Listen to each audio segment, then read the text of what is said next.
ദേവി, social media കണ്ടതൊക്കെ കെട്ടിച്ചമച്ച കഥകളാ. ഇന്നലെ നടന്നൊക്കെ യാദൃശികമായ സംഭവങ്ങളാ. നീ എന്നെ തെറ്റിദ്ധരിക്കരുത്. നിനക്കല്ലാതെ മറ്റൊരാൾക്കും എന്റെ ജീവിതത്തിൽ സ്ഥാനമില്ല. സത്യദേവി, ഞാൻ നിന്നെ തൊട്ട് നന്ദു എന്നെ തൊടരുത്. ഇപ്പൊ എനിക്ക് എന്നോട് തന്നെ പുച്ഛം തോന്നുക.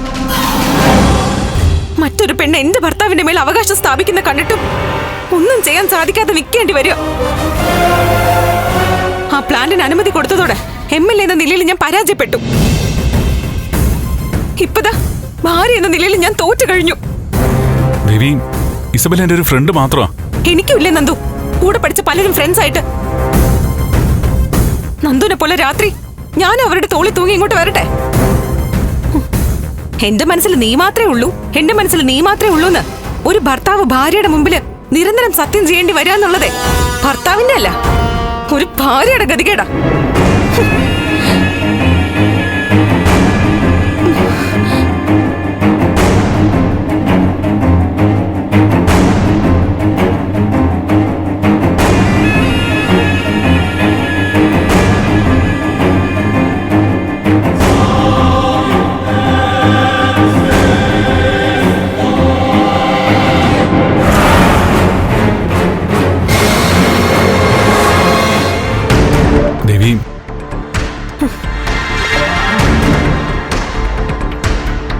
ദേവി, നീ കരുതുന്ന പോലെ നല്ല കാര്യങ്ങള്.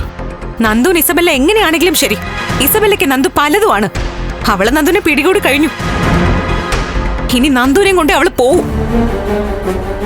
ക്യാമ്പസിൽ വെച്ച് അവള് കുടിച്ചിട്ട് പ്രതികാരം തീർക്കാനാ അവളിപ്പോ വന്നിരിക്കുന്നേ. നന്ദുവിനെ അവക്ക് വേണ്ടത്. ദേവി, നീ വെറുതെ ആവശ്യമില്ലാത്ത കാര്യങ്ങളൊന്നും പറയരുത്. ആവശ്യമില്ലാത്ത കാര്യങ്ങളോ? കൊറേ ദിവസമായിട്ട് എന്റെ കൺമുൻപിൽ നടക്കുന്നത് എനിക്ക് കാണാൻ കഴിയില്ലേ? ഞാനെന്താ കണ്ണുപൊട്ടിയോ?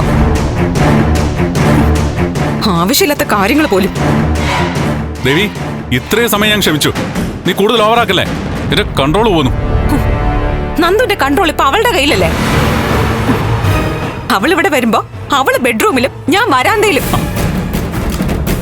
അങ്ങനെയല്ലേ കാര്യങ്ങൾ എത്തിയിരിക്കുന്നേ? ദേവി, തോന്നിയ ദിവസം പറഞ്ഞ എന്റെ രീതി അങ്ങ് മാറും.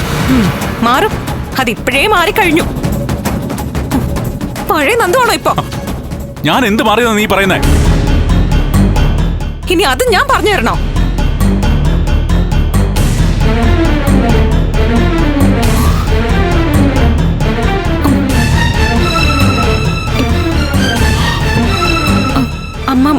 അമ്മ എപ്പോ വന്നു? ഞാനും നന്ദുവായിട്ട് കുറച്ച് ഓഫീസ് കാര്യങ്ങൾ സംസാരിക്കുകയായിരുന്നു. അമ്മ ഒറ്റയ്ക്കെന്നോളോ? അച്ഛയില്ലേ? മാധവേട്ടനുണ്ട്, താഴെയുണ്ട്. നിങ്ങൾ താഴോട്ട് വാ.